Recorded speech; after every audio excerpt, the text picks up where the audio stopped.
Good evening. We're going to get started. It's about that time. My name is Gary Kittmacher. I'm with the International Space Station Program in the External Integration Communications Office. We had been talking for some time about starting a lecture series here for the people of the Space Center and for the local area. I'm glad to see a lot of folks that I recognize. How many of you worked Apollo? Can I see a show of hands? Okay.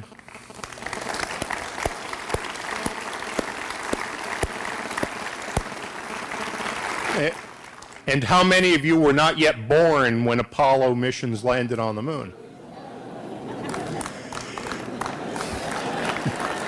That's the next generation. And how many of you have parents who were not yet born? Not too many of the really young folks here. They're all outside playing. We do have a special treat for you tonight. Dr. Jack Schmitt, who was one of the last men on the moon, has consented to come and talk with us today, and you'll be hearing from him shortly.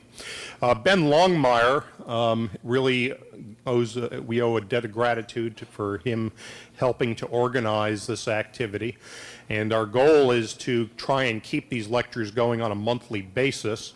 We are looking for sponsorship, so if any of you are part of any companies or organizations that would like to help, we did have some assistance tonight along with the International Space Station Program, Space Center Houston, and the AIAA both gave us a lot of support, and that's why we're here this evening. On December 11th, 1972, I was going to an astronomy class. We had talked to the professor, Bill Dent. This was up in Amherst, Massachusetts. It was cold and it was snowy in December of 1972. But we talked to him the week before and we said, you know, the last Apollo is going to land on the moon on Monday, December 11th. And we'd kind of like to see it, and it's going to be right during our astronomy class. I think it was about 2:33 in the afternoon. And he thought about it a minute. He said, well, maybe it's of such significance that it's worth bringing in a TV. So we were able to bring in a portable TV, and that's how we watched the last landing, Apollo 17, on the moon, December 11th, 1972. Unfortunately, it's still the last landing on the moon. We do have some folks who are working to try and get us back there, perhaps in another 10, maybe 15 years from now, we will be going back. And Dr. Schmitt will talk to you a little bit about that. We're going to start off our activity this evening. We wanted to try and get folks in here early, and so we said we were going to give some door prizes.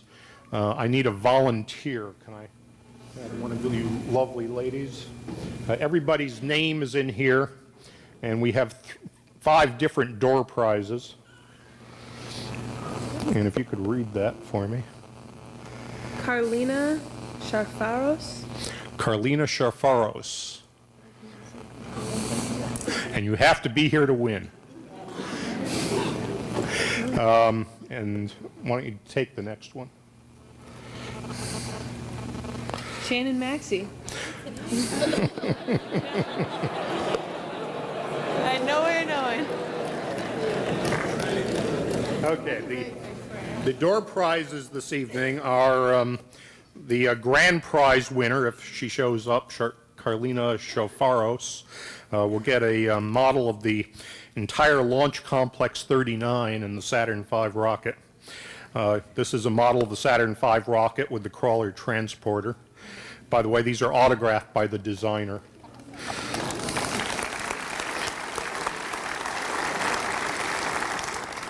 And we have 3 copies of an excellent book on the International Space Station, also autographed by the author and editor. John Keller. John Keller. Are you here, John Keller? And we'll put his name with that.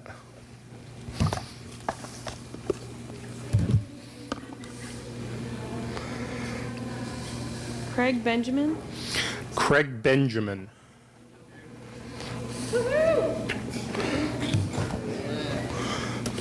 And one last one.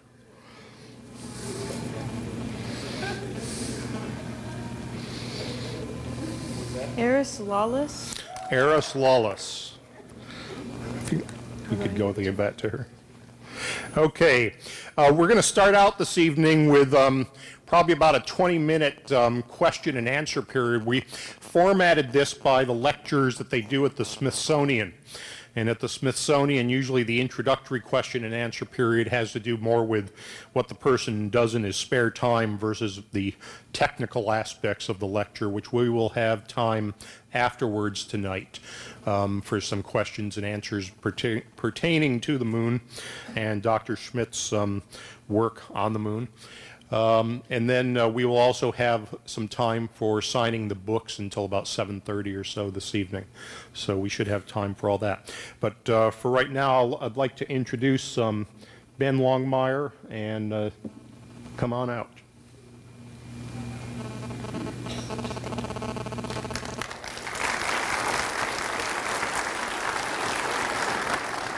Thank you. Good evening.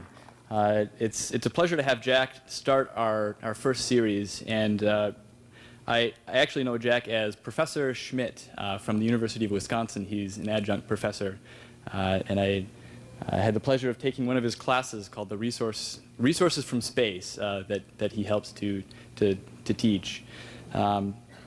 Like Gary mentioned, we will start out with a question and answer, and so I'd like to introduce everyone to Dr. Harrison Schmitt.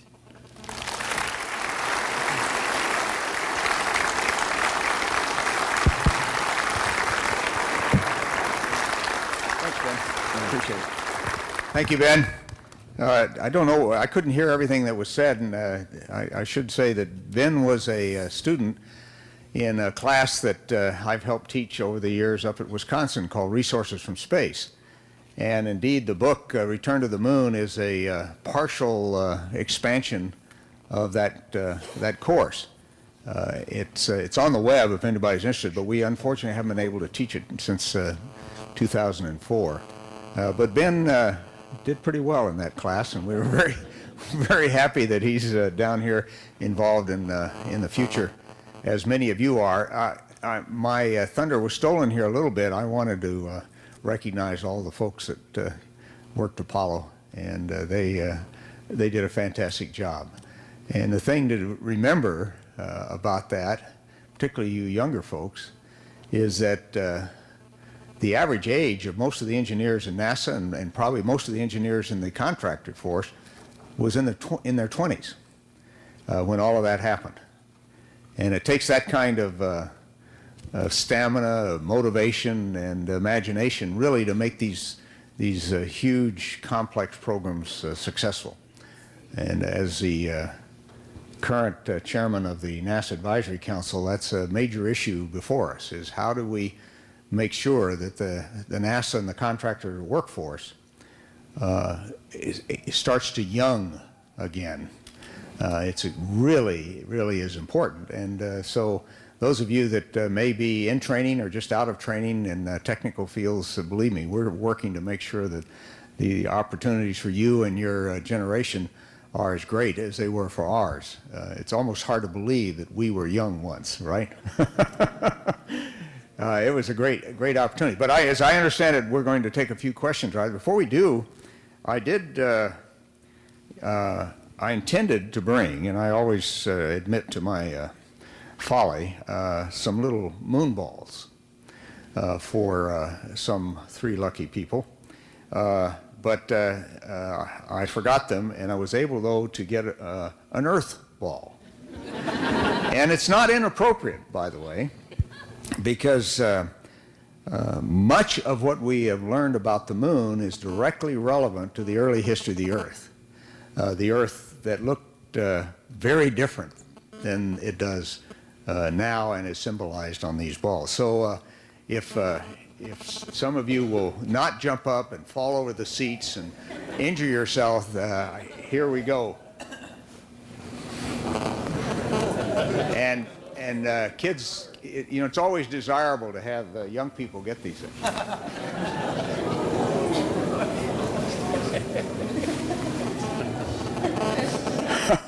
It's there somewhere.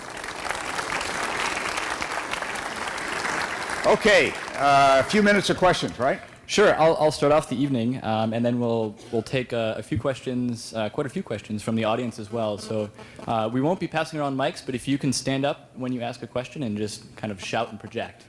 So I'd like to start out with a question that isn't quite so personal, but more of a reflection on the future. So imagine, if you will, for a second, that I have a rocket in my lab that can accelerate you at 1 g straight out.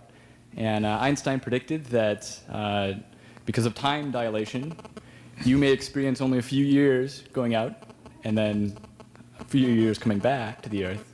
My question is really, what would you choose, when would you choose to arrive back on the Earth, and what would you want to see, society-wise or technology-wise?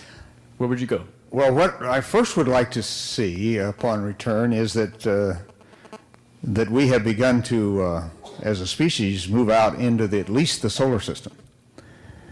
That there are settlements on the moon and even on Mars that are reasonably self-sufficient because of the resources that are available to them there, and that they have actually progressed to the point of where they have told their former employers, shall we say, on Earth, that they're tired of taxation without representation, and that they are going to be very good trading partners, but they're also going to be independent.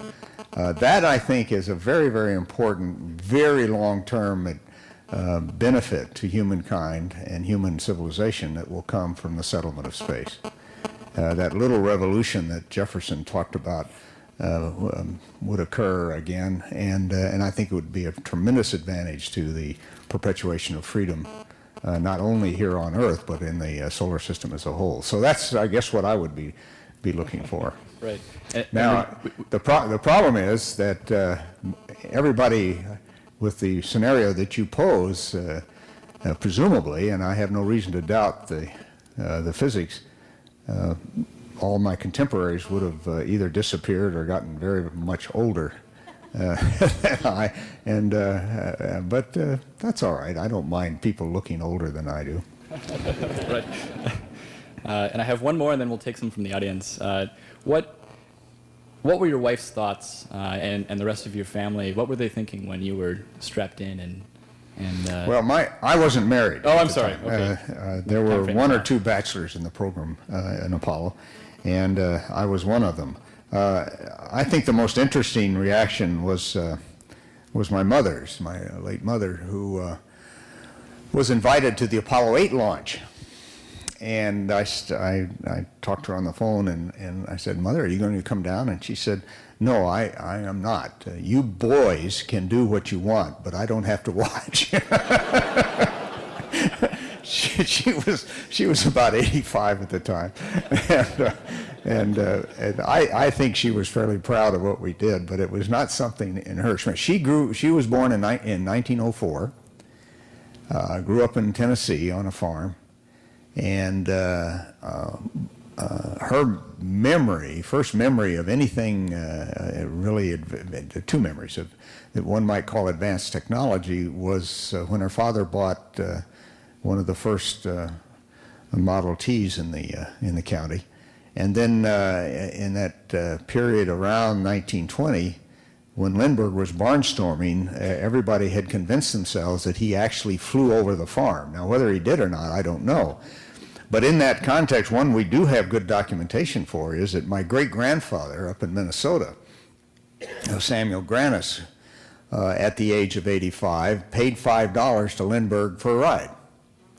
And I had a chance at the Apollo 8 launch to tell that story to Charles Lindbergh, which was he and I and couple other people watched the launch together, and then later, the Apollo 11 launch, he was there, and Gene Shoemaker, the famous planetologist, the late Gene Shoemaker, was part of a little group, and we just had a delightful time trading war stories of the future, you might say, because Lindbergh at that time was very, very intrigued by what the future of humankind might be. I exaggerated the answer a little bit, but yeah, no, this is good. I'm sure everybody loves elaboration. So we can take a question from the audience. I saw you first, so please go ahead. Yeah, Jack, if you could describe your experiences when you first stepped foot on the moon and what your first major discovery was. And can you repeat the question, please? Yeah, what were my feelings when I first stepped on the moon, and what was the first major discovery that I guess presumably that I think it was significant. My first concern stepping on the moon was to stay with the timeline. And I was thinking that. And as I came down the ladder, I was thinking of how we get make maximum use of the time that was available. I had made a calculation at the time. I have no idea whether it was right or not, but that time on the moon was worth about $1 million a man-minute. And that got my attention. And those were those year dollars, not this year dollars. And actually, because of the training and of the amount of time I had spent with lunar modules, and particularly with LIM 12, the Challenger, for the first half hour or so, I was in very familiar territory because I was primarily looking at the lunar module. I was working around it. We were unloading, offloading things that we would need, including the roving vehicle and things like that. So it was all sort of like we had done in the equipment, the so-called clean room down in our equipment bay down at the Cape, not too long before we launched. When I first had a chance to move away from the spacecraft, my first duty was to go to the points of an equilateral triangle around the lunar module and take a set of pictures that would give as much of a pristine view of the landing site as we could. Now, of course, going out there, I was disturbing it, and we had disturbed it during the landing. But that was the plan, was to get that set of panoramas at those triangular points. And that was the first time I had a chance to really see the lunar module in the context of this place where we had landed. And where we landed in the Valley of Taurus Littrow was a deep mountain valley, deeper than the Grand Canyon, as a matter of fact. The mountains on either side, and you'll get some view of that in the photographs, rose to 6,000 and 7,000 feet above the valley floor, and it was really quite narrow. It was only about 4.5 miles wide at the narrowest point, and that's about where we landed, was right about at the narrowest point. So it was a spectacular valley to be down inside of, and the mountains were brilliantly illuminated, the walls of the valley brilliantly illuminated by a sun as bright as one that you can imagine either in the high snowfields or in the desert. But they were silhouetted against a black sky, an absolute black sky, and that's what you cannot get from the pictures that are printed. You can't get it off any kind of projection of a picture because there's going to be light in that projection. And even the fantastic pictures that I've just seen some of are films, HD TV films that the Japanese have recently acquired. There's still a little bit of light, which doesn't give you the contrast that the eye sees when you're actually there. And the famous picture of the Earth that is still the most requested photo from the NASA archives, as I understand it, of the nearly full Earth with Africa as the primary focus of the picture. No print of that will ever do it justice, because when we saw that view and many other Earth views, it was against this black sky, absolute black sky. Some of the old video people may remember the term blacker than black. Well, that's what I keep thinking of, is what that sky is, because it's just more than anything that we can reproduce down here. And it's my understanding you took this picture. Yes, we were about 34,000 miles away, and I had decided, and this is not answering the second part of the question, but I had decided before we launched, having grown up with a father that was very interested in meteorology and got me interested in it, and we spent our time in southwestern New Mexico, a lot of our time measuring rainfall and trying to predict when the next storm was going to come through and things like that. And so I had developed a relationship with the Air Force meteorologists at the Kennedy Space Center, or station down in that area. And so we were, in the days before the launch, we were starting to familiarize ourselves with, myself, with the weather patterns that were extant on the Earth at the time. And indeed, they appeared in the suit-up room with a set of the most recent weather satellite photos of the full Earth. So I had those in my pocket when we launched. And then for 3 days going towards the moon, some of you may recall, I was describing weather patterns as they developed, and then I'd get to see how good my forecasts were 24 hours later as the Earth rotated beneath me. And it was a delightful experience. I continue to learn a lot about the Earth in so doing. And that picture was one of the first of a series of pictures that document those observations. It really, though, was spectacular, and again, against that black sky. Now, as far as the first major discovery that you ask about, of course, the first excursion was primarily dealing with the deployment of the ALSEP, the Apollo Lunar Surface Science Experiment Package. And that took a fair amount of time with no major discoveries. Other than the fact it always takes longer than you expect, no matter, even when you plan for it to take longer than you expect. Dick Gordon told me when we were training for Apollo 15, backup crew, that you'll find the time is relentless, and believe me, that's what you find. It's I think the test pilot, I just heard last week at a conference in Tempe that Arizona State organized, that in the test flight program out at Edwards, way early on, they came up with a very specific factor that they used to accelerate the time in the simulators so that it was more like the real flight.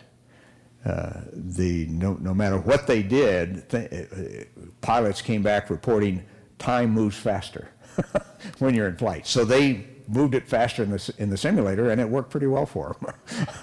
I think by about, if I remember correctly, by about 25% or something like that. They accelerated the simulator activity just to make it more realistic. But I think the first major important discovery came on the second excursion, scientific discovery, when I stumbled across the orange pyroclastic glass, the so-called orange soil. And that is still a thorn in the side of people who believe that the moon formed by a giant impact here on Earth. That hypothesis comes from computer modeling. And models are great, but they still have to agree with the real world. And the one big part of the model that the model cannot explain in that hypothesis is how do you get the material that is in the what's called the non-glass component of that glass, of that soil. That material is very rich in volatiles. It has signatures of the ancient chondrites, and it just doesn't fit a hypothesis that would have the debris knocked off the Earth at extraordinarily high temperatures. Ben was exposed to this me questioning the giant impact hypothesis many years ago. I've just never been, as a geologist, and a logician to some degree, I've just never been convinced that works. About the only thing I think really works, and I don't know how it works, but that's a capture, that the moon was evolved independently of the Earth, but in a portion of the solar system very closely related to the Earth, because the oxygen isotopes are identical, and there's some other things that show that the Earth and the moon are closely related, but I just don't think they formed by a giant impact. At least I don't think that hypothesis has been proven. Do we have a question from a younger person of our audience? There's a you. right Oh, there. go ahead, Jack. Yes, sir. What were you feeling whenever you were walking up to the rocket? What was I feeling when we were walking out to the rocket? A great deal of excitement, as you might expect. Anticipation, the one thing that I don't think anybody in this business ever feels is fear. Otherwise, you would not be out there walking to the rocket. You better have gotten used to that idea a long time ago. Of course, the thing that's different about launch day is that the launch pad is empty. There's nobody else there but you. Once that van drops you off at the spacecraft, and there's one exception to who's there, and you get in that elevator, you get in the elevator alone. Any other time you're out there looking at things, there are people all, like ants. They're everywhere. But not that night. Not that night. And of course, we had a night launch, and then we went across the catwalk to the command module entrance, the hatch, and the so-called white room. Now, in the white room, Gunter Wendt and his gang were there, 3 or 4 people. They were responsible for strapping us in. But that was it. They were up there, but there was nobody else around, and then, of course, they left. One of the interesting things was to walk across that catwalk, which is about 300 and, so correct me if I'm wrong, somebody in the audience knows, but it was about 340 maybe feet above the base of the rocket. The rocket itself was about, as you see behind me here, was about 364 feet high. And so the catwalk to the command module was a little bit below that, but it was a mesh, steel mesh floor. So walking over, you could look down and see the whole thing down there. And most human beings have trouble looking down from heights. They're not everyone, but most everybody gets a little bit of a feeling in their stomach when they do that. I think it comes from our primate ancestors of worrying about falling off of limbs and things like that. But nevertheless, that was sort of one of the first things I noted. And then, but once you're in there with Wendt and his gang, and everything's pretty lighthearted, and they strap you in. They strap you in. You don't strap yourself in. They do, and they come in there and they put the straps on, and then to tighten them up, they put their foot on your shoulder, and they pull as hard as they can to tighten you in. And I'm glad they did, because when that first stage of the rocket shuts down, the second stage ignites, you go from 4G acceleration at about 2 minutes and 45 seconds to, that's 4 times gravity. Everything about you weighs 4 times what it normally weighs. And you go from there to a minus 1.5 acceleration. You actually decelerate as the rocket unloads a bit, and then the second stage ignites at about 1.5 times gravity. So all of that happens in just slightly over a second. Now, John Young, for all I know, is in the audience, but I remember him referring to it after his first flight as a train wreck. Well, I don't think John's ever been in a train wreck, but nevertheless, that's probably as good as a description. One of the things that that you don't get in your training, in the simulations, is the launch itself, the physical feeling of the launch. You do all the electronic, mechanical things, but there's this at the start, this very, very heavy vibration as the 5 big F1 engines in the first stage ignite and begin to interact, and it's a very heavy, low-frequency vibration. And the first thing that I remember thinking was, why did we do all the simulations? Because I couldn't read anything on the gauges.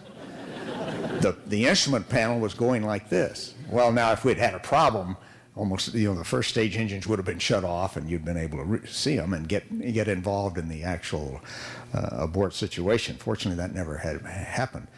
But that vibration was something, and the best analogy I might give you, and I have done this, is driving a pickup truck along with one side of the wheels on the ties of a railroad track, and doing it at fairly high speed, so you get that low frequency pounding that would come from the tires hitting the rails, hitting the ties of the railroad track.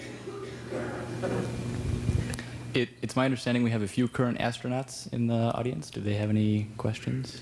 At least we had some on the RSVP list. Any of you guys here? I saw Joe Engel earlier today. He said, there's one. I saw a hand. Is that Andy? Go ahead. Hi, Andy. Do you have any Any questions? questions, Andy? Okay. Okay. Andy Thomas, folks. Give him a hand.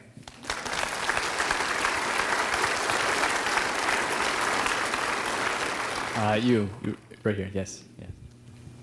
If you have seen the Earth to the Moon series, I like accuracy. Can you comment on the accuracy of especially the mission that they depicted, and especially your part in turning around the geology training that the astronauts were getting? And if there's something inaccurate, I'd like to know that. Well, Tom Hanks and with the help of Ron Howard's studio as a production team, I think, also, that was a labor of love for them, as was Apollo 13.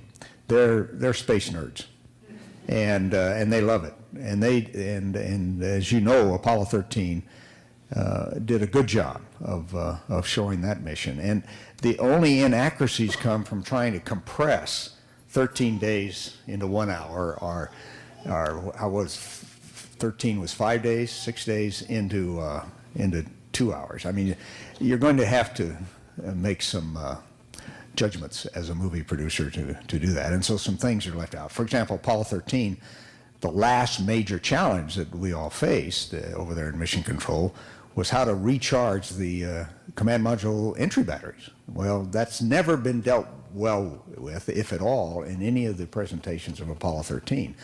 And Bob Legler and Bill Thorson, the LIM guys over there in Mission Control, knew enough about the LIM and the overall system that they could figure out how to trickle charge those batteries using the one line that connected the command module, one electrical line, with the LIM, and that was a sensor line going to one decent battery. And they figured out how to get that current back into the command module through the various chargers and AC, DC converters and everything like that. They found the pathway and trickle charged those batteries. And if they hadn't done that, we would have had trouble entering. So, again, it's impossible to get all of that stuff in a very short amount of time. And so I fully understand. With respect to the Earth to the Moon, there are some of those same problems, but the basic theme that in it really started about 1987, early in 87, that I went to Al Shepard and suggested that the astronaut office begin to have much more coordinated oversight over the science training in a way comparable to the oversight that they had over all the rest of the training, the simulator and other training. And he agreed to that, and we began then to put together a simulation-based training program that applied some of the same principles of other aspects of the training, but in real-world situations. The LIM simulator and the command module simulator are not real-world situations. You create the best pretend world that you can, but it's not real. But what we did with the geology training for the crews now we were working with the crews, was to take them out in the field, but with the equipment that they would be using, with the cameras loaded with film, doing everything, and have them working real problems that they had never seen before. We did some pre-mission planning with the same kind of resolution photographs that they might have, but still they were put into a situation they'd never seen before. Now, we didn't have the suits on because you wouldn't have gotten much useful work in those suits in one gravity. You never did. But nevertheless, it worked extremely well, and it motivated the guys. They found it far more intriguing than the lecture series that they had, as you might expect. And it was really oriented partially for that reason, was to get them involved. And we ended up with with the, beginning with the Apollo 13 crew, as a matter of fact. Jim Lovell was our guinea pig, and he agreed to be the guinea pig, he and Fred Hayes. And John Young and Charlie Duke were his backup. And they went through the first of these kind of training efforts. And Lee Silver, I called Lee on the phone. He was one of my professors at Caltech, outstanding field geologist as well as an outstanding geochemist, and asked him if he would join in my experiment, and that is be a mentor to the Apollo 13 crew. And the thing we did was just drop him out into the Orocopio Mountains of California for a week. Of course, we didn't have cell phones in those days, but they couldn't get to a phone. There's no interruptions, and we just immersed them in the basic fundamentals of field geology for a week, and that was the way we started every crew after that. The nice thing about that program was that, of course, John Young and Charlie Duke flew Apollo 16, so they went through the cycle twice.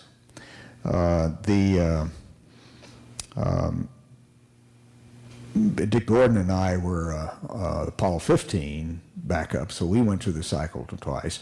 I went through it twice. Dave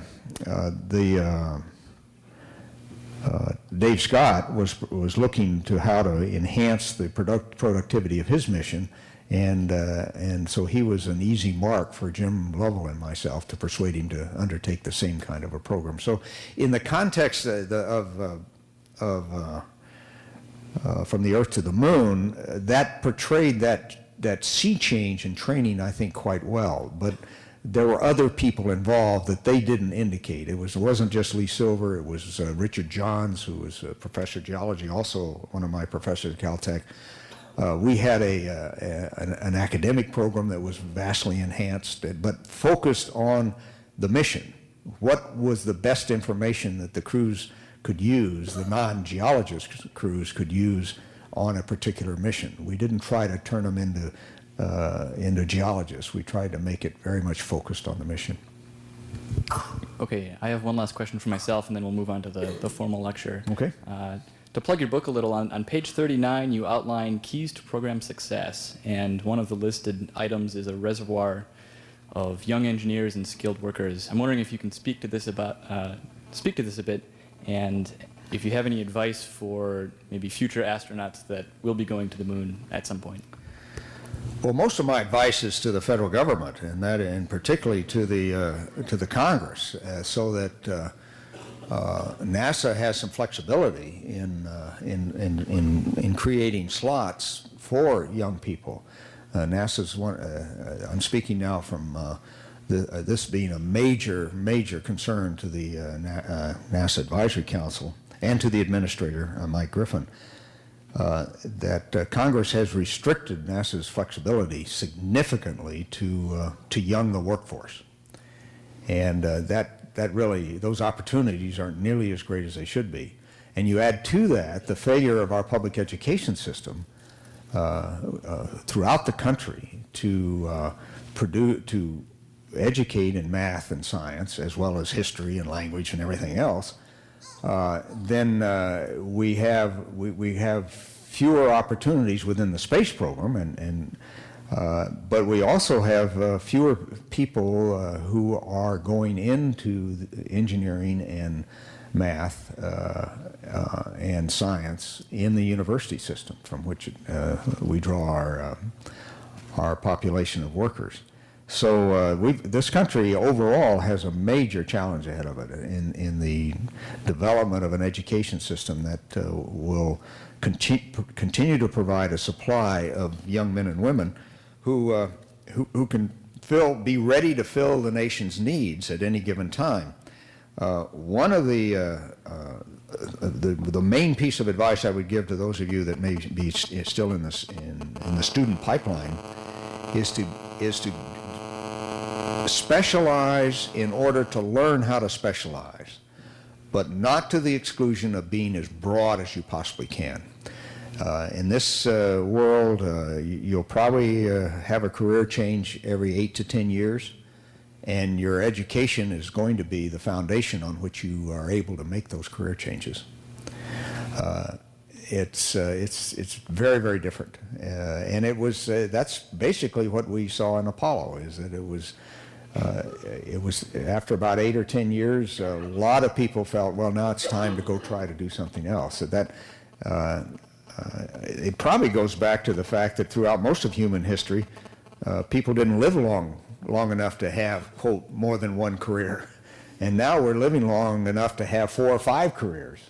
I guess I'm a poster child of that. But you just got to learn as much as you possibly can and be as flexible as you possibly can. And as somebody has said, chance favors the prepared. And that's what you have to do. You have to be prepared. So with that, shall we, look, we had one little girl there. We'll have to take her question. What did it feel like inside the rocket? What did it feel like inside the rocket?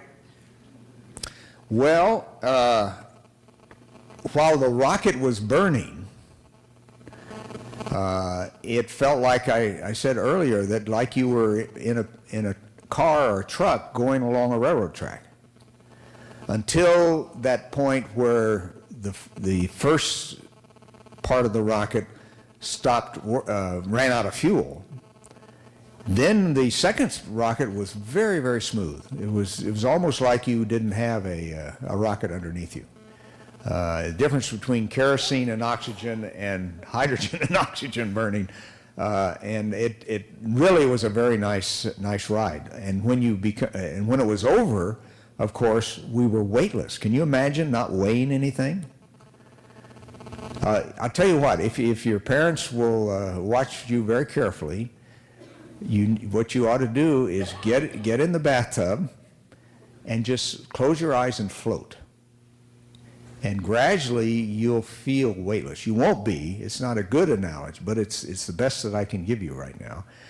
And just float in the bathtub. And one thing that might happen if the temperature's right is all of a sudden you won't know where your arms and legs are. All you have to do is move them, and they're back. And I found that out the first time we had what we call our rest periods, or sleep period, and I was just about to drop off to sleep, and I suddenly realized I was floating in a sleeping bag. They call them sleep restraints, so nobody else will know what you're talking about. It didn't really restrain sleep, right? But I was floating in that bag, and all of a sudden my arms and legs had disappeared. And all I had to do is sort of think I was going to move one of them, and bang, it came back. The muscles reactivated all the nerves, but then I'd relax again, and they'd be gone. So I was turning my arms and legs on and off for about a half an hour before I fell asleep. Okay, let's get on with the show.